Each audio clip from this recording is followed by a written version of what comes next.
ಎಲ್ರಿಗೂ ನಮಸ್ಕಾರ. ನಾನು ವೇದಾಂತವನ್ನು ಹೇಳ್ತಾ ಋಗ್ವೇದದ ಶಾಖೆಗೆ ಬರ್ತಕ್ಕಂತಹ ಪ್ರಮುಖವಾದ ಉಪನಿಷತ್ತು ಹಾಗೂ ಯಜುರ್ವೇದದ ಅಂದರೆ ಅದರಲ್ಲಿ ಬರ್ತಕ್ಕಂಥ ಎರಡು ಶುಕ್ಲ ಯಜುರ್ವೇದ ಮತ್ತು ಕೃಷ್ಣ ಯಜುರ್ವೇದ ಅವುಗಳಲ್ಲಿ ಬರ್ತಕ್ಕಂತಹ ಶಂಕರ ಹಾಗೂ ಉಳಿದ ಆಚಾರ್ಯರು ಬರೆದಿರ್ತಕ್ಕಂತಹ ಒಂದು ಏನು ಭಾಷ್ಯ ಬರೆದಿರ್ತಕ್ಕಂತಹ ಪ್ರಮುಖವಾದ ಉಪನಿಷತ್ತುಗಳನ್ನು ಮಾತ್ರ ಆರಿಸ್ಕೊಂಡು ನಾನು ಯಜುರ್ವೇದದಲ್ಲೂ ಕೂಡ ಇರೋ ಉಪನಿಷತ್ತುಗಳ ಬಗ್ಗೆ ತಿಳಿಸ್ಕೊಟ್ಟೆ ಕಳೆದ ಸಂಚಿಕೆಯಲ್ಲಿ. ಇಂದು ಸಾಮವೇದದಲ್ಲಿ ಬರ್ತಕ್ಕಂತಹ ಉಪನಿಷತ್ತುಗಳು, ಅದರಲ್ಲಿ ಕೇನೋಪನಿಷತ್ ಬಗ್ಗೆ ಹೇಳ್ತೀನಿ. ಈ ಕೇನ ಅಂದರೆ ಏನು? ಕೇನ ಅಂದರೆ ಯಾರಿಂದ ಅಂತ ಅರ್ಥ. ಸಾಮವೇದಕ್ಕೆ ಸಂಬಂಧಿಸಲ್ಪಟ್ಟಿರ್ತಕ್ಕಂತಹ ಈ ಉಪನಿಷತ್ತಿನಲ್ಲಿ 4 ಅಧ್ಯಾಯಗಳಿದೆ. ಮೊದಲ 2 ಅಧ್ಯಾಯಗಳು ಪದ್ಯ ರೂಪದಲ್ಲಿ ಮತ್ತು ಕೊನೆಯ 2 ಅಧ್ಯಾಯಗಳು ಗದ್ಯ ರೂಪದಲ್ಲಿ ಇದೆ. ಇದು 35 ಮಂತ್ರ ಇದೆ. ಮನಸ್ಸು ಮತ್ತು ಇಂದ್ರಿಯಗಳ ವ್ಯಾಪ್ತಿಯಿಂದ ದೂರ ಇರತಕ್ಕಂತಹ ಬ್ರಹ್ಮನನ್ನು ಸಾಕ್ಷಾತ್ಕರಿಸಿಕೊಳ್ಳಬಹುದು. ಅಗೋಚರ ತತ್ವ, ಮನಸ್ಸು, ಜ್ಞಾನೇಂದ್ರಿಯಗಳಿಗೆ ಸಂಬಂಧಪಟ್ಟ ಪ್ರಶ್ನೆಗಳಿಗೆ ಇಲ್ಲಿ ಉತ್ತರ ಸಿಕ್ಕಿದೆ. ಬ್ರಹ್ಮನ್ ಆತ್ಮನ್ ರೂಪದಲ್ಲಿ ನಮ್ಮೊಳಗೆ ಪ್ರತ್ಯಕ್ಷವಾಗಿ ನೆಲೆಸಿ ಮನಸ್ಸು ಮತ್ತು ಇಂದ್ರಿಯಗಳ ಮೂಲಕ ತಿಳಿದಿರೋದೆಲ್ಲದರ ಜ್ಞಾತೃವಾಗಿದ್ದಾನೆ ಅನ್ನೋದನ್ನು ವಿವರಿಸಿದ್ದಾರೆ ಇದರಲ್ಲಿ. ಹಿಂದೆ ದೇವತೆಗಳಿಗೂ ರಾಕ್ಷಸರಿಗೂ ಮಹಾಯುದ್ಧ ನಡೆಯುತ್ತೆ. ಯುದ್ಧದಲ್ಲಿ ದೇವತೆಗಳಿಗೆ ಜಯಪ್ರಾಪ್ತಿಯಾಗತ್ತೆ. ಪರಮಾತ್ಮನ ಸಹಾಯದಿಂದ ಇದು ಸಾಧ್ಯ ಆಯಿತು ಅಂತ ತಿಳ್ಕೊಳ್ಬೇಕಿತ್ತು ತಾನೇ, ಅದನ್ನು ತಿಳ್ಕೊಳ್ಳಿಲ್ಲ. ನಮ್ಮ ಒಂದು ಕೆಪಾಸಿಟಿಯಿಂದಲೇ ನಾವು ಗೆದ್ವಿ ಅಂತ ಅಹಂಕಾರ ಪಟ್ಕೊಂಡ್ಬಿಡ್ತಾರೆ ದೇವತೆಗಳು. ಇದನ್ನು ಗಮನಿಸಿದ ಪರಮಾತ್ಮ ದೇವತೆಗಳಿಗೆ ಆಶ್ಚರ್ಯದಿಂದ ಸ್ತಂಭೀಭೂತರಾಗ್ತಾರೆ. ಈ ದಿವ್ಯ ತೇಜಸ್ಸುಳ್ಳ ಯಕ್ಷ ಯಾರು ಅಂತ ತಿಳಿದುಕೊಳ್ಬೇಕು ಅಂತ ಇಚ್ಛೆ ಆಗುತ್ತೆ ದೇವತೆಗಳು. ಆಗ ಯಕ್ಷನನ್ನು ತಿಳಿಲಿಕ್ಕೆ ಅಗ್ನಿಯನ್ನು ಕಳಿಸ್ತಾರೆ. ಅಗ್ನಿ ಯಕ್ಷನನ್ನು ಹತ್ತಿರ ಹೋಗ್ತಿದ್ದಂಗೆ ಯಕ್ಷ ನೀನು ಯಾರು ಅಂತ ಕೇಳಿದಾಗ ನಾನು ಜಾತವೇದ ಅಂದರೆ ಅಗ್ನಿಯ ಅಧಿದೇವತೆ ಅಂತ ಹೇಳ್ತಾನೆ. ಓ, ನೀನೇನು ಕಾರ್ಯ ಸಾಧಿಸಬಲ್ಲೆ ಅಂತ ಯಕ್ಷ ಕೇಳ್ತಾನೆ. ಆಗ ಅಗ್ನಿ ನಾನು ಏನನ್ನು ಬೇಕಾದರೂ ಬೂದಿ ಮಾಡಿಬಿಡಬಲ್ಲೆ ಅಂತ ಹೇಳ್ತಾನೆ. ಯಕ್ಷ ಒಂದು ಹುಲ್ಕಡ್ಡಿಯನ್ನು ಕೊಟ್ಟು ಇದನ್ನು ದಹಿಸು ಅಂತ ಹೇಳ್ತಾನೆ. ಅಗ್ನಿ ತನ್ನ ಶಕ್ತಿ ಎಲ್ಲವನ್ನು ಉಪಯೋಗಿಸಿದ್ರೂ ಕೂಡ ಆ ಹುಲ್ಕಡ್ಡಿಯನ್ನು ಸುಡಲಿಕ್ಕೆ ಆಗದೆ ಹತಾಶನಾಗಿ ಹಿಂದಿರುಗ್ತಾನೆ. ನೆಕ್ಸ್ಟ್ ವಾಯುನ ಕಳಿಸ್ತಾರೆ. ವಾಯು ಹೀಗೆ ಯಕ್ಷನನ್ನು ಪ್ರಶ್ನೆ ಮಾಡ್ತಾರೆ.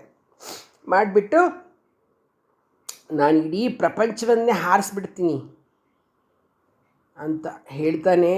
ಆದರೆ ಹುಲ್ಕಡ್ಡಿ ತೋರಿಸಿರ್ತಾನಲ್ಲ ಯಕ್ಷ, ಅದನ್ನು ಅಲ್ಲಾಡ್ಸೋಕ್ಕಾಗದೆ ಹೋಗ್ತಾನೆ ವಾಪಸ್ಸು. ಹೀಗೆ ಎಲ್ಲ ಹೋಗ್ತಾರೆ. ಕಡೆಗೆ ಇಂದ್ರನನ್ನೇ ಕಳಿಸ್ಕೊಡ್ತಾರೆ.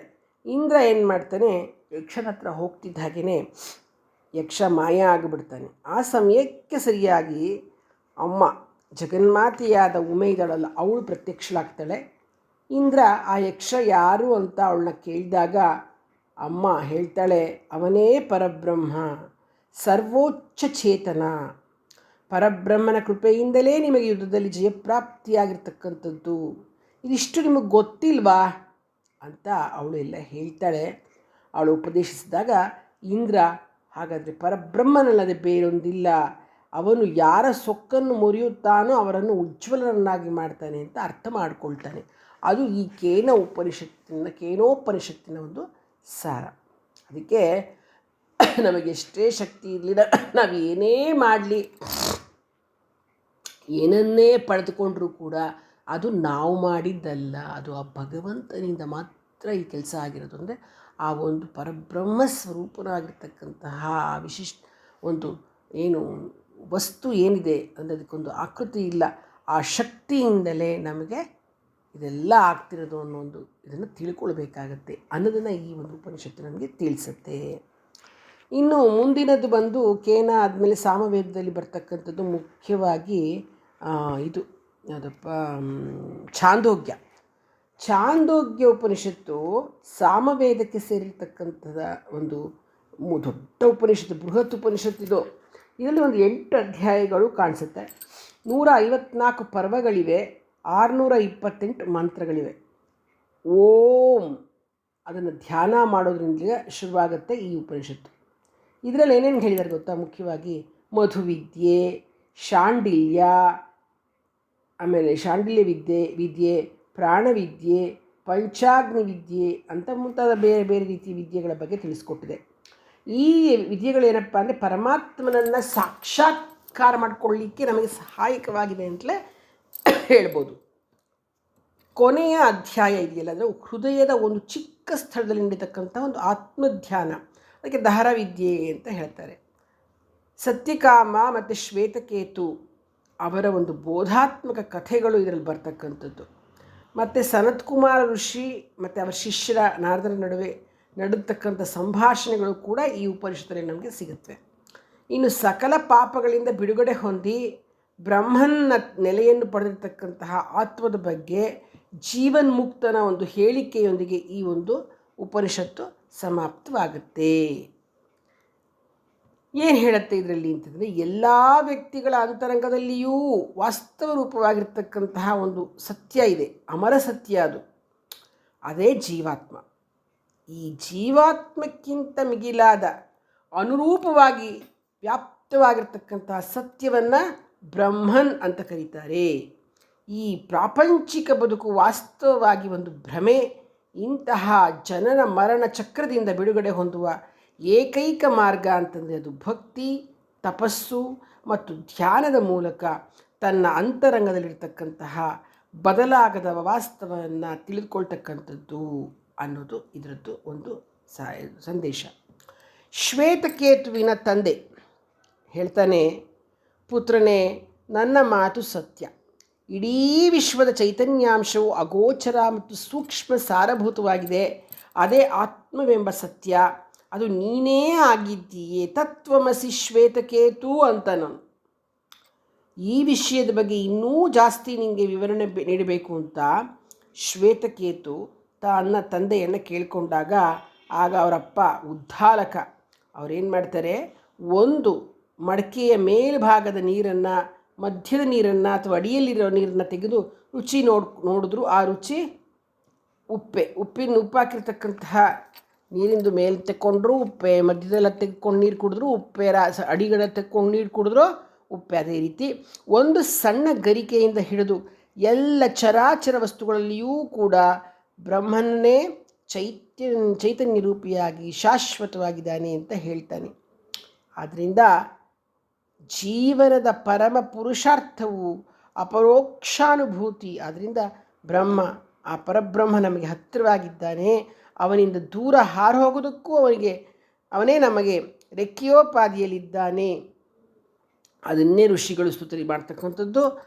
ಅವನನ್ನೇ ತತ್ವಮಸಿ ಅಂತ ಹೇಳೋದು. ತತ್ವಮಸಿ ಶ್ವೇತಕೇತು, ಅದರ ಎಲ್ಲ ಕಡೆ ಬ್ರಹ್ಮ ಇದ್ದಾನೆ ಅಂತ ಸುಮಾರು ಎಕ್ಸಾಂಪಲ್ಸ್ ಕೊಟ್ಬಿಟ್ಟು ಶ್ವೇತಕೇತುಗೆ ಈ ಆತ್ಮನ ವಿಷಯವನ್ನು ಎಕ್ಸ್ಪ್ಲೈನ್ ಮಾಡಿ ಹೇಳ್ತಾನೆ. ಹೀಗೆ ಬ್ರಹ್ಮನ ವಿಷಯವನ್ನು ಎಕ್ಸ್ಪ್ಲೈನ್ ಮಾಡ್ತಾನೆ. ಅಂದರೆ ಹೇಗೆ ಒಂದು ನೀರಿನ ಮಡಿಕೆಯಲ್ಲಿ ಎಲ್ಲಿ ತೆಗೆದು ಎಲ್ಲ ಕಡೆ ಪೂರ್ತಿ ಒಂದು ಉಪ್ಪಿನ ನೀರು ಕರಗಿಸ್ಬಿಟ್ರೆ ಪೂರ್ತಿ ಎಲ್ಲಿ ಕುಡಿದ್ರದು ಉಪ್ಪು ಇದ್ದೇ ಇರುತ್ತೆ ಅಂಶ ಅಲ್ವಾ. ಒಂದು ಕಡೆ ಇಲ್ಲ ಅನ್ನೋದಿಲ್ಲ. ಹಾಗೆ ಪ್ರಪಂಚ ಪೂರ್ತಿ ಆವರಿಸ್ಕೊಂಡ್ಬಿಟ್ಟಿರ್ತಕ್ಕಂಥದ್ದು ಬ್ರಹ್ಮನ್ ಅನ್ನೋದನ್ನು ಹೇಳ್ತಾನೆ. ಇದು ನಮಗೆ ಛಾಂದೋಗ್ಯೋಪನಿಷತ್ತಿನ ಒಂದು ಇದರಲ್ಲಿ ಬರ್ತಕ್ಕಂಥ ವಿಷಯಗಳು, ಆಯಿತಾ. ಇನ್ನು ನಮಗೆ ಸಾಮವೇದದಲ್ಲಿ ಕೇನ ಹಾಗೂ ಛಾಂದೋಗ್ಯನ ಹೇಳಿದ್ದಾರೆ. ಇನ್ನು ಮುಂಡಕೋಪನಿಷತ್ತಿನಲ್ಲಿ ಬರ್ತಕ್ಕಂಥದ್ದು ಅಂದರೆ ಅಥರ್ವ ವೇದದಲ್ಲಿ ಬರ್ತಕ್ಕಂತಹ ಒಂದು 4-5 ಉಪನಿಷತ್ತು ಬಗ್ಗೆ ತಿಳ್ಕೊಳ್ಳೋದಾದರೆ, ಮೊದಲನೇದು ಮುಂಡಕೋಪನಿಷತ್ತು. ಈ ಮುಂಡಕೋಪನಿಷತ್ತು ಇದೆಯಲ್ಲ, ಅದು ಅಥರ್ವ ವೇದದ ಒಂದು ಸಂಹಿತಾ ಭಾಗಕ್ಕೆ ಸೇರಿರ್ತಕ್ಕಂತಹ ಉಪನಿಷತ್ತು. ಇದು ಕೂಡ ಪರಬ್ರಹ್ಮದ ಸ್ವರೂಪವನ್ನು ಉಪದೇಶ ಮಾಡುತ್ತೆ. ಇಲ್ಲಿ ಶೌನಕನೆಂಬ ಜಿಜ್ಞಾಸುವಿನ ಪ್ರಶ್ನೆಗೆ ಆಂಗೀರಸೆಂಬ ಆಚಾರ್ಯ ಕೊಟ್ಟಿರ್ತಕ್ಕಂಥ ಉತ್ತರವೇ ಈ ಮುಂಡಕೋಪನಿಷತ್ತು. ಇಲ್ಲಿ ಆತ್ಮಜ್ಞಾನದ ಮಹಿಮೆಯನ್ನು, ಅಕ್ಷರ ಸ್ವರೂಪವನ್ನು ತಿಳಿಸಿದೆ. ಇಲ್ಲಿ ಅಂದರೆ ಅಪರಾವಿದ್ಯೆಯ ವೈಶಾಲ್ಯವನ್ನು ತಿಳಿಸಿ ಪರಾವಿದ್ಯೆಯ ಮಹತ್ವವನ್ನು ಉಪದೇಶಿಸುತ್ತೆ. ಇದರಲ್ಲಿ ಒಟ್ಟು 3 ಮುಂಡಕಗಳಿವೆ, 6 ಖಂಡಗಳಿವೆ, 65 ಮಂತ್ರಗಳು ಇದರಲ್ಲಿ ಕಂಡುಬರುತ್ತೆ. ಮುಂಡ ಅಂದ್ರೇನು? ತಲೆ ಬೋಳಿಸಿರುತ್ತಲ್ಲ ಅದು. ಈ ಉಪನಿಷತ್ತಿನಲ್ಲಿ ಅಡಗಿರತಕ್ಕಂತಹ ಆಧ್ಯಾತ್ಮಿಕ ಜ್ಞಾನವನ್ನು ಅಧ್ಯಯನದ ಮೂಲಕ ಸಾಧಕರು ಅರ್ಥ ಮಾಡಿಕೊಂಡರೆ ಸಕಲ ಅಂದರೆ ಅಜ್ಞಾನ ಏನಿದೆ, ನಮಗೆ ಇರ್ತಕ್ಕಂಥ ಅಜ್ಞಾನಗಳೆಲ್ಲ ತಲೆ ಬೋಳಿಸ್ದಂಗೆಲ್ಲ ಪೂರ್ಣ ಬೋಳಾಗೋಗುತ್ತೆ, ನಿರ್ಮೂಲಗೊಳ್ಳುತ್ತೆ. ಅರ್ಥ ಆಯ್ತಾ? ಈ ಉಪನಿಷತ್ತಿನಲ್ಲಿ ಇರ್ತಕ್ಕಂತಹ ಜ್ಞಾನವನ್ನು ನಾವೇನಾದ್ರು ಅಧ್ಯಯನ ಮಾಡಿ ಸಾಧಕ ತಿಳಿದುಕೊಂಡು ಬಿಟ್ಟರೆ ನಮ್ಮಲ್ಲಿರ್ತಕ್ಕಂಥ ಎಲ್ಲ ಅಜ್ಞಾನವೂ ತಲೆ ಬೋಳಿಸಿದ್ರೆ ಹೆಂಗೆ ಕೂದಲು ಖಾಲಿಯಾಗುತ್ತೋ ಹಾಗೆ ನಮ್ಮಲ್ಲಿರ್ತಕ್ಕಂಥ ಅಜ್ಞಾನ ಪೂರ್ಣ ಖಾಲಿಯಾಗಿಬಿಡುತ್ತೆ. ಅದಕ್ಕೆ ಇದನ್ನು ಮುಂಡಕೋಪನಿಷತ್ತು ಅಂತ ಕರೆಯೋದು. ಇದನ್ನು ಮುಂಡಕೋಪನಿಷತ್ತು. ಈ ಉಪನಿಷತ್ತನ್ನು ಬ್ರಹ್ಮಜ್ಞಾನವನ್ನು ಪಡೆಯುವ ಮೂಲ ಅಡಿಪಾಯ ಅಂತ ಇದನ್ನು ತಿಳಿಸಿದ್ದಾರೆ. ಇದರಲ್ಲಿ ಜ್ಞಾನವನ್ನು ಉನ್ನತ ಮತ್ತು ನಿಮ್ನ ಅಂದರೆ ಪರ ಮತ್ತು ಅಪರ ಅಂತ 2 ಭಾಗಗಳನ್ನಾಗಿ ವಿಭಾಗಿಸಿದ್ದಾರೆ. ಇಲ್ಲಿ ಪವಿತ್ರ ಪ್ರಣವವನ್ನು ಬಿಲ್ಲಿಗೆ ಹೋಲಿಸಿ ಅದರ ಸಹಾಯದಿಂದ ಆತ್ಮನನ್ನು ಬಾಣವಾಗಿಸಿ ಲಕ್ಷ್ಯದೆಡೆಗೆ ಅಂದರೆ ಬ್ರಹ್ಮನ್ ನಿರ್ದೇಶಿಸಲಾಗಿದೆ. ಒಬ್ಬ ಶಿಷ್ಯ ಆಂಗೀರಸ ಋಷಿಗಳನ್ನು ಕೂತ್ಕೊಂಡು ಕೇಳ್ತಾರೆ, ಗುರುಗಳೇ, ನಾನು ಬ್ರಹ್ಮನನ್ನು ಕಂಡುಕೊಳ್ಳೋದು ಹೇಗೆ ಅಂತ. ಆಗ ಆಂಗೀರಸರು ಹೇಳ್ತಾರೆ, ನಾನು ನಿಮಗೆ ಒಂದು ದೃಷ್ಟಾಂತವನ್ನು ಹೇಳ್ತೇನೆ. ಒಂದು ಮರದಲ್ಲಿ ಆತ್ಮೀಯ ಸ್ನೇಹಿತರಾಗಿರ್ತಕ್ಕಂತಹ 2 ಹಕ್ಕಿಗಳಿದ್ವು. ಒಂದು ಹಕ್ಕಿಯು ಮರದ ಮೇಲಿನ ಕೊಂಬೆಯಲ್ಲಿ ಶಾಂತವಾಗಿ ಕೂತ್ಕೊಂಡಿದ್ದರೆ ಕೆಳಗಿನ ಕೊಂಬೆಯಲ್ಲಿ ಕೂತ್ಕೊಂಡಿದ್ದ ಇನ್ನೊಂದು ಹಕ್ಕಿ ಮರದಲ್ಲಿರ್ತಕ್ಕಂತಹ ಹಣ್ಣುಗಳನ್ನು ತಿಂತ ಕೊಂಬೆಯಿಂದ ಕೊಂಬೆಗೆ ಜಿಗಿತಿತ್ತು. ಅದು ಸಂತೋಷ ಮತ್ತು ದುಃಖಗಳನ್ನು ನೀಡತಕ್ಕಂತಹ ವಸ್ತುಗಳ ಹಿಂದೆ ಓಡ್ತಿತ್ತು. ಒಂದು ದಿವಸ ಈ ಹಕ್ಕಿ ತಲೆ ಎತ್ತಿ ನೋಡಿದಾಗ ತನ್ನಂತೆ ಇರ್ತಕ್ಕಂತಹ ಒಂದು ಹಕ್ಕಿ ಮೇಲ್ಗಡೆ ಇದೆ, ಆದರೆ ಅದು ಶಾಂತವಾಗಿದೆ, ಸಮಾಧಾನದಿಂದ ಇದೆ. ಇನ್ನೊಂದು ಅದು ಹೇಗೆ ನಂತರನೇ ಇರ್ತಕ್ಕಂತಹ ಹಕ್ಕಿ ಅದನ್ನು ನೋಡುತ್ತದು. ಈ ಮೌನದಿಂದ ಆಕರ್ಷಿತವಾಗಿರ್ತಕ್ಕಂತಹ ಈ ಚಂಚಲ ಹಕ್ಕಿ ಇತ್ತಲ್ಲ, ಅಲ್ಲಿಂದಲಿಗೆ ಹಾರ್ತಿತ್ತಲ್ಲತ್ತೆ ಹಣ್ಣು ತಿಂದ್ಕೊಂಡು, ಅದು ಮೇಲಿನ ಕೊಂಬೆ ಥರ ಹತ್ತಿರ ಹೋಗಲಿಕ್ಕೆ ಶುರು ಮಾಡುತ್ತೆ. ಕೊನೆಗೆ ಅದು ಯಾವತ್ತೂ ಬದಲಾಗದ ಶಾಂತಿ ಮತ್ತು ಆನಂದವನ್ನು ತಲುಪಬೇಕು ಅಂತ ಬಯಸುತ್ತೆ. ತತ್ಕ್ಷಣವೇ ಕೆಳಗಿನ ಕೊಂಬೆಯಲ್ಲಿರ್ತಕ್ಕಂಥ ಹಕ್ಕಿ ಕಣ್ಮರೆಯಾಗೋಗುತ್ತೆ. ಈಗ ಮೇಲಿನ ಕೊಂಬೆಯಲ್ಲಿ ಒಂದೇ ಒಂದು ಹಕ್ಕಿ ಇದೆ. ಕೆಳಗಿನ ಚಂಚಲ ಹಕ್ಕಿ ಮೇಲಿನ ಹಕ್ಕಿಯ ಜೊತೆ ರೂಪಾಂತರ ಹೊಂದಿರುತ್ತೆ. ಏನು ಆತ್ಮ ಪರಮಾತ್ಮನಲ್ಲಿ ಐಕ್ಯವಾಗ್ತಕ್ಕಂತಹ ಸ್ಥಿತಿಯನ್ನು ಈ ಹಕ್ಕಿಯ ಒಂದು ಉದಾಹರಣೆಯ ಮೂಲಕ ಇಲ್ಲಿ ವಿವರಿಸಿದ್ದಾರೆ. ಈ ಹಕ್ಕಿಗಳು ಜೀವಾತ್ಮ ಮತ್ತು ಪರಮಾತ್ಮನಿಗೆ ಸಂಬಂಧಪಟ್ಟಿರ್ತಕ್ಕಂಥ ಹೋಲಿಸಿದ್ದಾರೆ ಅಂತ ಆಂಗೀರಸರು ವಿವರಿಸ್ತಾರೆ. ಅಜ್ಞಾನದಲ್ಲಿ ಮುಳುಗಿರ್ತಕ್ಕಂತಹ ಜೀವಾತ್ಮ ಅಸಹಾಯಕತೆಯನ್ನು ದುಃಖಿಸುತ್ತೆ. ಜ್ಞಾನ ಇಲ್ಲ, ಅದಕ್ಕೆ ಎಲ್ಲ ಅಳೋದು, ಎಲ್ಲರೂ ಕೊರಗೋದು, ಎಲ್ಲ ಚೆನ್ನಾಗೇ ಕೊಟ್ಟಿರ್ತಾನೆ ಭಗವಂತ. ಸುಮ್ಮನೆ ನಮ್ಮ ಒಂದು ಅಜ್ಞಾನದಿಂದ ನಾವು ಕೊರಗ್ತಾ ಇರೋದು. ಅಜ್ಞಾನದಲ್ಲಿ ಮುಳುಗಿರ್ತಕ್ಕಂತಹ ಜೀವಾತ್ಮ ಅಸಹಾಯಕತೆಯಿಂದ ದುಃಖಿಸುತ್ತೆ. ಆದರೆ ಪರಮಾತ್ಮನು ಕಲುಷಿತವಾದ ಸಂಸಾರದ ಪ್ರವೃತ್ತಿಗಳಿಂದ ಪ್ರಭಾವಿತನಾಗಿಲ್ಲ. ಅವನಿಗೆ ಅವನು ಸಾಕ್ಷೀಭೂತ. ಅವನು ಅಲ್ಲಿ ಹಣ್ಣು ತಿಂತಾ ಇರೋದು ನೋಡ್ತಿದ್ದ ಹೊರತು ಅವನು ಹಣ್ಣು ತಿಂದ್ಕೊಂಡು ಆ ಕಡೆ ಈ ಕಡೆ ಓಡಾಡ್ತಾ ಇರಲಿಲ್ಲ. ಅವನು ಶಾಂತವಾಗಿದ್ದ ಅವನು ಭಗವಂತ ಅಲ್ವಾ. ಜೀವಾತ್ಮ ಪರಮಾತ್ಮ ಎರಡೂ ಬೇರೆ ಬೇರೆ ಅಸ್ತಿತ್ವ ಅಲ್ಲ. ಅದು ಜೀವಾತ್ಮ ಪರಮಾತ್ಮನ ಪ್ರತಿಬಿಂಬ. ಜೀವಾತ್ಮ ಕೆಳಗಿನ ಕೊಂಬೆಯಲ್ಲಿ ಕೂತ್ಕೊಂಡಿರ್ತಕ್ಕಂತಹ ಹಕ್ಕಿ, ಅದು ಸ್ವತಃ ವ್ಯಕ್ತಿಯನ್ನು ಆರಿಸುತ್ತೆ. ಹೀಗೆ ಆರಿಸಿದ ವ್ಯಕ್ತಿಯೇ ಪರಮಾತ್ಮನನ್ನು ಮೇಲಿನ ಕೊಂಬೆಯಲ್ಲಿ ಕುಳಿತಿರುವ ಹಕ್ಕಿಯನ್ನು ತಲುಪಬಲ್ಲ. ದುರ್ಬಲನು, ಶ್ರದ್ಧೆ ಇಲ್ಲದವನು, ಶರೀರವನ್ನು ಹಿಂಸಿಸ್ತಕ್ಕಂತಹ ಆಚರಣೆಗಳಲ್ಲಿ ತೊಡಗಿರ್ತಕ್ಕಂಥ ಮೂರ್ಖ ಆತ್ಮನನ್ನು ಜಯಿಸಲಿಕ್ಕೆ ಸಾಧ್ಯ ಇಲ್ಲ. ವ್ಯಕ್ತಿ ತನ್ನ ಸಾಮರ್ಥ್ಯ, ಶ್ರದ್ಧೆ ಮತ್ತು ಕ್ರಮಬದ್ಧ ಉಪಾಸನೆಯ ಮೂಲಕ ಪ್ರಯತ್ನ ಮಾಡಿದರೆ ಬ್ರಹ್ಮನ ನೆಲೆಯನ್ನು ನಾವು ತಲುಪಲಿಕ್ಕೆ ಸಾಧ್ಯ ಆಗುತ್ತೆ. ಗುರುಗಳೇ, ಬ್ರಹ್ಮನ ನೆಲೆಯನ್ನು ತಲುಪಿದವನಿಗೆ ಏನಾಗುತ್ತೆ ಅಂತ ಪ್ರಶ್ನೆ ಕೇಳಿದಾಗ, ಅನೇಕ ನದಿಗಳು ತಮ್ಮ ನಾಮರೂಪಗಳನ್ನು ಕಳೆದುಕೊಂಡು ಸಾಗರವನ್ನು ಸೇರುವ ಹಾಗೆ ಜ್ಞಾನಿ ಹೆಸರು ಮತ್ತು ಶರೀರದಿಂದ ಬಿಡುಗಡೆ ಹೊಂದಿ ಅತ್ಯಂತ ಉತ್ಕೃಷ್ಟವಾಗಿರ್ತಕ್ಕಂತಹ ದೈವಿಕ ಅಸ್ತಿತ್ವವನ್ನು ಪ್ರವೇಶ ಮಾಡ್ತಾನೆ. ಮಗನೇ, ನೀನು ಆ ಬ್ರಹ್ಮನನ್ನು ನೋಡಿದಾಗ ನೀನೂ ಆ ಬ್ರಹ್ಮನ್ ಆಗುವೆ. ನೀನು ಸಕಲ ದುಃಖ ಮತ್ತು ಅನಿಷ್ಟಗಳನ್ನು ದಾಟುವೆ. ನೀನು ಅಮರನಾಗುವೆ ಅಂತ ಹೇಳಿದ್ದಾರೆ. ಇದು ಮುಂಡಕೋಪನಿಷತ್ತಿನ ಒಂದು ಸಂದೇಶ. ನೆಕ್ಸ್ಟು ಮಾಂಡೂಕ್ಯ ಬರುತ್ತೆ, ಮತ್ತು ಪ್ರಶ್ನ ಬರುತ್ತೆ, ಜಾಬಾಲ ಬರುತ್ತೆ. ಇಲ್ಲಿ ಇದು ಅಥರ್ವಣ ವೇದದ ಒಂದು ಮುಖ್ಯವಾಗಿರ್ತಕ್ಕಂತಹ ಉಪನಿಷತ್ತುಗಳು. ಆಮೇಲೆ ಕೈವಲ್ಯ, ಇದು ಅಥರ್ವಣ ವೇದದ್ದು. ಇಲ್ಲಿ ಪ್ರಶ್ನೋಪನಿಷತ್ತು ಏನಪ್ಪ ಹೇಳುತ್ತೆ? ಇದು ಅಥರ್ವ ವೇದದ್ದೇ ಒಂದು ಬ್ರಾಹ್ಮಣ ವರ್ಗಕ್ಕೆ ಸೇರಿರ್ತಕ್ಕಂಥದ್ದು. ಇದರಲ್ಲಿ 6 ಪ್ರಶ್ನೆಗಳಿರೋದ್ರಿಂದ ಇದಕ್ಕೆ ಷಟ್ ಪ್ರಶ್ನೋಪನಿಷತ್ತು ಅಂತ ಕೂಡ ಹೇಳ್ತಾರೆ. ಬ್ರಹ್ಮಿಷ್ಠ ಇರ್ತಕ್ಕಂತಹ ಪಿಪ್ಪಲಾದ ಅವನ ಒಂದು ಬಳಿ, ಪಿಪ್ಪಲಾದ ಅಂತಕ್ಕಂತಹ ಆಚಾರ್ಯ, ಅವನ ಸಮೀಪಕ್ಕೆ ಸುಕೇಶ ಭಾರದ್ವಾಜ, ಶೈಬ್ಯ ಸತ್ಯಕಾಮ, ಸೌರ್ಯಾಯಣಿ ಗಾರ್ಗ್ಯ, ಕೌಸಲ್ಯಾಶ್ವಲಾಯನ, ಭಾರ್ಗವ ವೈದರ್ಭಿ, ಕಬಂದಿ ಕಾತ್ಯಾಯನ ಅಂತಕ್ಕಂತಹ 6 ಜನ ಶಿಷ್ಯರು ಬರ್ತಾರೆ. ಸೃಷ್ಟಿ ವಿಚಾರ, ಪ್ರಾಣೋಪಾಸನೆ, ಓಂಕಾರೋಪಾಸನೆ, ಅಕ್ಷರ ಸ್ವರೂಪವನ್ನು ಸುಂದರವಾಗಿ ಇಲ್ಲಿ ತಿಳಿಸಿದ್ದಾರೆ. ಈ ಉಪನಿಷತ್ತಿನಲ್ಲಿ ಒಟ್ಟು 6 ಪ್ರಶ್ನೆಗಳು ಅಂದರೆ ಅಧ್ಯಾಯಗಳು, 67 ಮಂತ್ರಗಳು ಇದೆ. 16 ಕಲೆಗಳ ಸ್ವರೂಪವನ್ನು, ಷೋಡಶ ಕಲಾತೀತನಾಗಿರ್ತಕ್ಕಂತಹ ಆತ್ಮನ ಸ್ವರೂಪವನ್ನು ಸುಂದರವಾಗಿ ಇಲ್ಲಿ ತಿಳಿಸಿದ್ದಾರೆ. ಮೊದಲನೇ ಅಧ್ಯಾಯದಲ್ಲಿ ಜೀವನ ತತ್ವ ಅಂದರೆ ಚೈತನ್ಯಾಂಶ, ಭೌತವಸ್ತು. ಈಗ ಚೈತನ್ಯಾಂಶವನ್ನು ಪ್ರಾಣ ಅನ್ನೋದು, ಭೌತ ವಸ್ತುವನ್ನು ರೈ ಅಂತ ಕರೆದಿದ್ದಾರೆ. ಅದರ ಮೇಲೆ ಹೇಗೆ ಪರಿಣಾಮ ಬೀರುತ್ತೆ ಅಂತ ತಿಳಿಸಿದ್ದಾರೆ. ಎರಡನೇ ಅಧ್ಯಾಯ ಮುಖ್ಯ ಪ್ರಾಣಶಕ್ತಿಯೇ ಶರೀರದ ಏಕಮೇವ ಆಧಾರ ಅನ್ನೋದನ್ನು ಹೇಳುತ್ತೆ.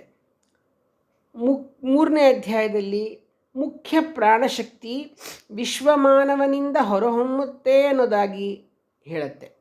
ನಾಲ್ಕನೇ ಇರ್ತಕ್ಕಂಥದ್ದು ಗಾಢ ನಿದ್ರಾವಸ್ಥೆಯಲ್ಲಿ ಜೀವಾತ್ಮ ಪರಮಾತ್ಮನಲ್ಲಿ ಲೀನವಾಗಿದೆ ಅನ್ನೋದನ್ನು ತಿಳಿಸುತ್ತೆ. ಐದನೇದು ಓಂ ಅನ್ನೋ ವಿಷಯ ಕುರಿತು ಧ್ಯಾನ ಮಾಡ್ತಕ್ಕಂಥ ವಿಧಾನವನ್ನು ತಿಳಿಸುತ್ತೆ. ಆರನೇ ಅಧ್ಯಾಯದಲ್ಲಿ 16 ಅಂಗಗಳುಳ್ಳ ಷೋಡಶ ಲಕ್ಷಣ ಪುರುಷನ ವಿವರವನ್ನು ತಿಳಿಸಿದ್ದಾರೆ. ಋಷಿ ಪಿಪ್ಪಲಾದರು ತಮ್ಮ ಶಿಷ್ಯರನ್ನು ಸ್ವಾಗತ ಮಾಡಿ ನಿಷ್ಠೆಯಿಂದ 1 ವರ್ಷ ಈ ಆಶ್ರಮದಲ್ಲಿ ಇರಲಿಕ್ಕೆ ಹೇಳ್ತಾರೆ.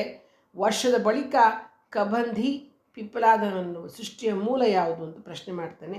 ಆಗ ಪಿಪ್ಪಲಾದ, ಈ ಜಗತ್ತು ಸೃಷ್ಟಿಸಲ್ಪಟ್ಟಿರ್ತಕ್ಕಂತಹದಲ್ಲ, ಇದು ಹಿರಣ್ಯ ಗರ್ಭ ಅಂದರೆ ಬ್ರಹ್ಮನ್ ಮೂಲಕ ಪ್ರಕ್ಷೇಪಿಸಲ್ಪಟ್ಟಿದೆ. ಆದ್ದರಿಂದ ಪ್ರಜಾಪತಿಯ ಸೃಷ್ಟಿಯಾಗಿದೆ.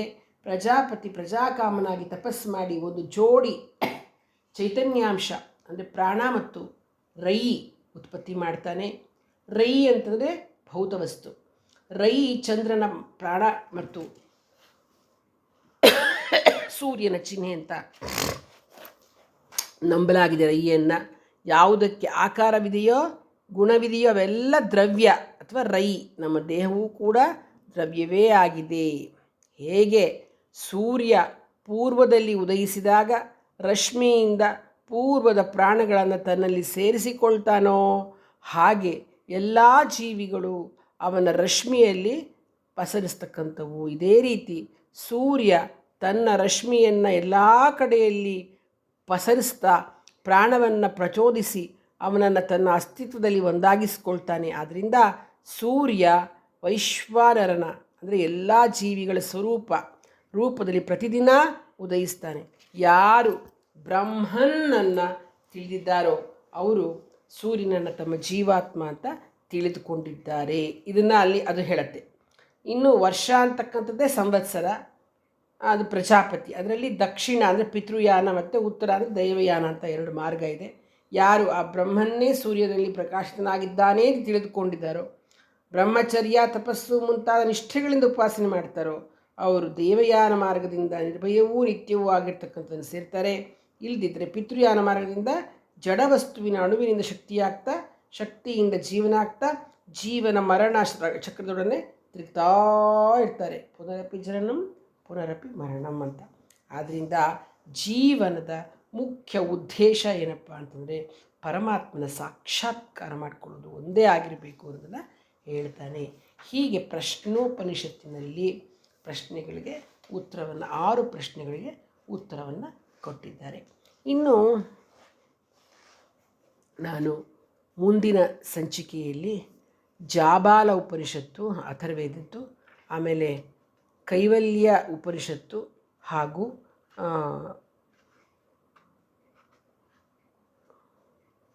ಎರಡೇ ಇರೋದು ಇನ್ನು ಆಯಿತು. ಜಾಬಾಲ, ಕೈವಲ್ಯ, ಮುಂಡಕ, ಮಾಂಡೂಕ್ಯ ಮತ್ತು ಪ್ರಶ್ನೆ 3 ಆಗಿದೆ. ಇನ್ನು ಜಾಬಾಲ ಹಾಗೂ ಕೈವಲ್ಯ ಈ 2 ಉಪನಿಷತ್ತುಗಳನ್ನು ತಿಳಿಸಬೇಕು.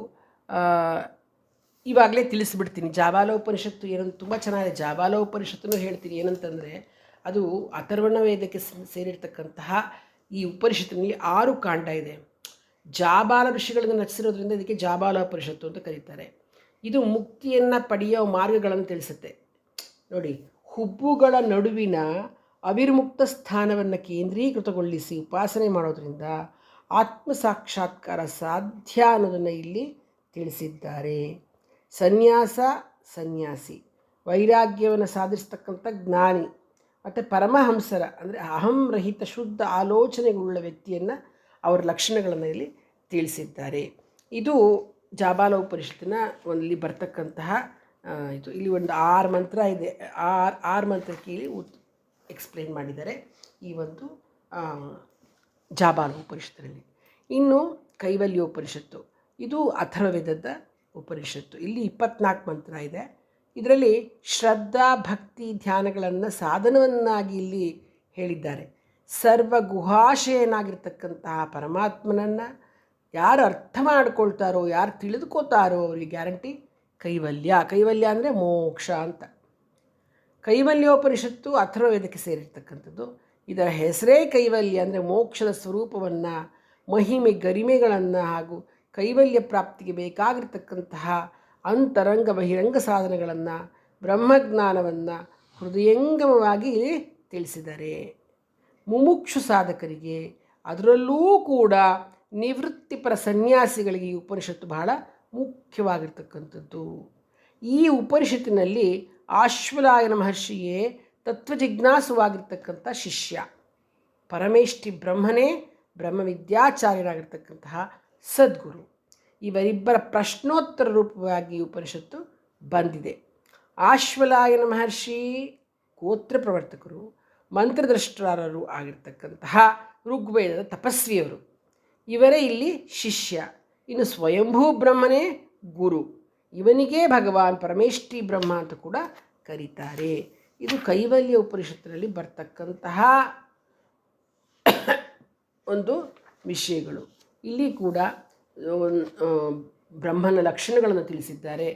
ಆಮೇಲೆ ಪ್ರಶ್ನೆಗಳನ್ನು ಮಾಡ್ತಾರೆ. ಬ್ರಹ್ಮ ಯಾರು, ಅವನ ಲಕ್ಷಣಗಳನ್ನು 13 ಲಕ್ಷಣಗಳನ್ನು ಈ ಕೈವಲ್ಯ ಉಪನಿಷತ್ತಿನಲ್ಲಿ ಮುಖ್ಯವಾಗಿ 13 ಲಕ್ಷಣಗಳನ್ನು, ಬ್ರಹ್ಮನ ಲಕ್ಷಣಗಳನ್ನು ತಿಳಿಸಿದ್ದಾರೆ. ಅಚಿಂತ್ಯ ಬ್ರಹ್ಮ, ಅವ್ಯಕ್ತಂ ಬ್ರಹ್ಮ, ಅನಂತರೂಪಂ ಬ್ರಹ್ಮ, ಶಿವಂ ಪ್ರಶಾಂತಂ ಅಮೃತಂ ಬ್ರಹ್ಮಯೋನಿಂ ಆದಿ ಮಧ್ಯಾಂತ ವಿಹೀನಂ ಏಕಂ ವಿಭುಂ. ನೋಡಿ ಹೇಗೆ ಬ್ರಹ್ಮ ಹೇಗಿದ್ದಾನೆ ಅಂತ.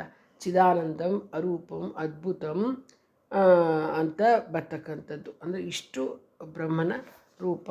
ಏನು ಬ್ರಹ್ಮ ಅಂತಕ್ಕಂಥವನು ನಾವು ಅಚಿಂತ್ಯ, ಅವನನ್ನು ಚಿಂತನೆ ಮಾಡಲಿಕ್ಕೆ ಸಾಧ್ಯ ಇಲ್ಲ. ಏಕೆಂದರೆ ಬ್ರಹ್ಮ ಮನಸ್ಸಿಗೂ ಮನಸ್ಸದು, ಅರ್ಥ ಮಾಡ್ಕೊಳಕ್ಕಾಗಲ್ಲ. ಇನ್ನು ಅವ್ಯಕ್ತಂ ಬ್ರಹ್ಮ ಅಂತಂದರೆ ಅವನಿಗೆ ನಾಮ ರೂಪ ಯಾವುದೂ ಇಲ್ಲ, ದೇಶಕಾಲ ಸಂಬಂಧವಾಗಲಿ ಇಲ್ಲ. ಅದರಿಂದ ನಮಗೆ ಅವನು ಇಂದ್ರಿಯಗಳಿಗೆ ಗೋಚರಣ ಆಗೋದಿಲ್ಲ. ಅನಂತರೂಪಂ ಬ್ರಹ್ಮ ಅಂದರೆ ಪರಬ್ರಹ್ಮವೇ ಈ ವಿಶ್ವವಾಗಿ ತೋರೋದ್ರಿಂದ ಎಲ್ಲ ಸಕಲ ನಾಮರೂಪಗಳು ಪರಬ್ರಹ್ಮನ ಸ್ವರೂಪವೇ ಆಗಿರುತ್ತೆ ಅಂತಕ್ಕಂಥದ್ದು ಅನಂತರೂಪಂ ಬ್ರಹ್ಮ. ಇನ್ನು ಶಿವಂ ಅಂದರೆ ಅದ್ವಿತೀಯವಾಗಿರ್ತಕ್ಕಂತಹ ಪರಬ್ರಹ್ಮ, ನಿತ್ಯ ಮಂಗಳ ಸ್ವರೂಪವಾಗಿರ್ತಕ್ಕಂಥದ್ದು ಅಂತ. ಪ್ರಶಾಂತಂ ಅಂದರೆ ಬ್ರಹ್ಮ ವಿಕಾರರಹಿತನಾಗಿದ್ದು ಪ್ರಶಾಂತವೂ ಆಗಿರ್ತಕ್ಕಂಥದ್ದು. ಅಮೃತಂ ಅಂದರೆ ಬ್ರಹ್ಮಕ್ಕೆ ಜನ್ಮಾದಿ ವಿಕಾರಗಳಿರೋದ್ರಿಂದ ಅದು ಅಮೃತವಾಗಿರುತ್ತೆ. ಇನ್ನು ಬ್ರಹ್ಮಯೋನಿಮ್ಮನ್ನು ತಿಳಿಸ್ಯಾರೆ. ಹಿರಣ್ಯ ಗರ್ಭನಿಗೂ ಅವನೇ ತಂದೆ, ಪರಬ್ರಹ್ಮನೇ ಕಾರಣವಾಗಿರ್ತಕ್ಕಂಥದ್ದು.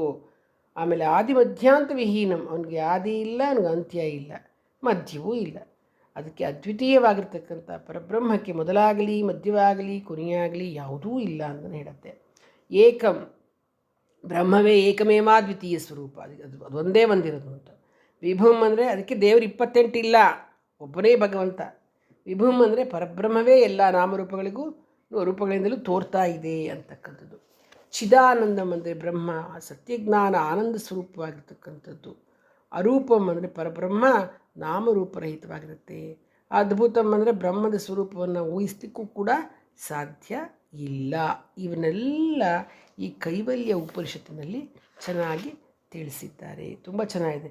ಆಮೇಲೆ ಆತ್ಮನಿಗೆ 8 ಲಕ್ಷಣ ಇದೆ, ಅದನ್ನು ಹೇಳಿದ್ದಾರೆ. ನಾನೇ ಅಣುವಿಗಿಂತಲೂ ಅವನು ಹೇಳ್ತಾನೆ ಆತ್ಮ ಹೇಗಿದೆ ಅಂತಂದರೆ, ಆತ್ಮ ಅವನ 8 ಲಕ್ಷಣ ಏನಪ್ಪ ಪರಮಾತ್ಮಂದು ಅಂದರೆ, ನಾನೇ ಅಣುವಿಗಿಂತಲೂ ಅಣು, ನಾನೇ ಮಹತ್ತು, ಅಣುರೋರಣೀಯಾನ್ ಮಹತೋರ್ಮಹೀಯಾನ್ ಅಂತ. ನಾನೇ ವಿಚಿತ್ರವಾದ ವಿಶ್ವವೂ ನಾನೇ, ನಾನೇ ಹಳೆಯವನು ಪುರಾತನನೂ ನಾನೇ, ನಾನೇ ಎಲ್ಲರ ಹೃದಯದಲ್ಲೂ ವಾಸವಾಗಿದ್ದೇನೆ, ನಾನೇ ವಿಶ್ವಕ್ಕೆಲ್ಲ ಆಗಿದ್ದೇನೆ, ಈಶ್ವರನಾಗಿದ್ದೇನೆ, ನಾನೇ ಚಿನ್ಮಾತ್ರನಾಗಿ ಜ್ಯೋತಿಸ್ವರೂಪನಾಗಿದ್ದೇನೆ, ನಾನೇ ನಿತ್ಯಮಂಗಳ ಸ್ವರೂಪ ಆಗಿದ್ದೇನೆ ಅನ್ನೋದನ್ನು ಈ ಆತ್ಮನ ವಿಶೇಷ ಗುಣಗಳು 8 ಗುಣಗಳೇನು ಅನ್ನೋದನ್ನು ತಿಳಿಸಿದ್ದಾರೆ. ಹೀಗೆ ಕೈವಲ್ಯ ಉಪನಿಷತ್ತಿದೆಯಲ್ಲ, ಅದು ತುಂಬ ಚೆನ್ನಾಗಿದೆ. ಯಾರು ಇದನ್ನು ಪ್ರತಿ ದಿವಸ ಪಾರಾಯಣ ಮಾಡ್ತಾರೋ, ಈ ಕೈವಲ್ಯ ಉಪನಿಷತ್ತನ್ನು ಶ್ರದ್ಧಾಭಕ್ತಿಯಿಂದ ಪಾರಾಯಣ ಮಾಡ್ತಾರೋ ಅಂಥವ್ರಿಗೆ ಬ್ರಹ್ಮಜ್ಞಾನ ಗ್ಯಾರಂಟಿ ಸಿಕ್ಕೇ ಸಿಗುತ್ತೆ. ಬ್ರಹ್ಮಜ್ಞಾನ ಈ ಸಂಸಾರ ಸಾಗರವನ್ನು ಒಣಗಿಸ್ಬಿಡುತ್ತೆ ಅಂತಲೇ ಹೇಳ್ಬೋದು. ಹೀಗೆ ಪರಮಾತ್ಮನ ಪರಮಾತ್ಮನಾದ ಆ ಪ್ರತ್ಯೇಗಾತ್ಮನನ್ನು ತಿಳಿದುಕೊಂಡಿರ್ತಕ್ಕಂಥವನು ಕೈವಲ್ಯವೆಂಬ ಫಲವನ್ನು ಹೊಂದುತ್ತಾನೆ, ಅಂದರೆ ಮೋಕ್ಷ ಹೊಂದುತ್ತಾನೆ ಅನ್ನೋದು ಅಥರ್ವ ವೇದದ ಕೈವಲ್ಯೋಪನಿಷತ್ತಿನ ಒಂದು ಸಾರಾಂಶವಾಗಿದೆ.